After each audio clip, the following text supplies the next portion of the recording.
সম্মানিত সভাপতি জনাব মোহাম্মদ জাহাঙ্গীর আলম বিপ্লব। আসন গ্রহণ করছেন ভীমপাড়া ইউনিয়ন বিএনপির সম্মানিত সাধারণ সম্পাদক জনাব মোহাম্মদ সাইফুল ইসলাম।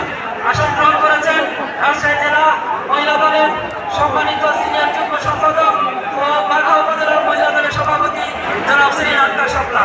আসন গ্রহণ করেছেন রাজশাহী জেলা বিএনপির সম্মানিত সদস্য সাবেক ছাত্র নেতা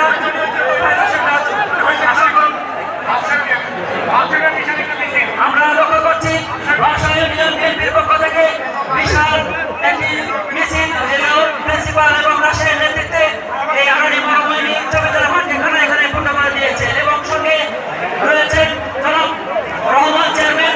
সকলকে প্রাণঢাক অভিনন্দন জানাচ্ছি এবং করতালি দিয়ে অভিনন্দন জানাচ্ছি। এবং আমরা যে সকল মা বোনরা এসেছেন মাঠে, আমি অনুরোধ করবো মাঠের পূর্ব প্রান্তে আমরা চলে আসুন, আমাদের সংরক্ষিত আসন আপনারা গ্রহণ করেন। আমি এবার যে আসন গ্রহণের জন্য অনুরোধ করছি সিনিয়র সবাই টানে আসেন জনাব বাবুল আহমেদ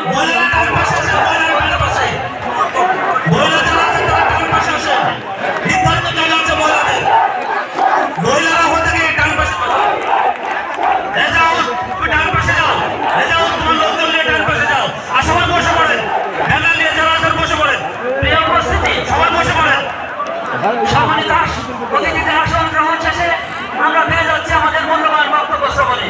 আমরা জানি এই মাঠে 1996 সালে সর্বশেষ এই গণজোয়ার আমরা রক্ষা করেছিলাম। সেই দিন ঝাড়খণ্ডের সমস্ত জাতীয়তাবাদী আদর্শের নেতারা উপস্থিত হয়ে এই মাঠকে এখানে পূর্ণ করেছিলেন। এ পর্যায়ে বক্তব্য রাখছেন রাজশাহী জেলা যুবদলের সম্মানিত আহ্বায়ক আমাদের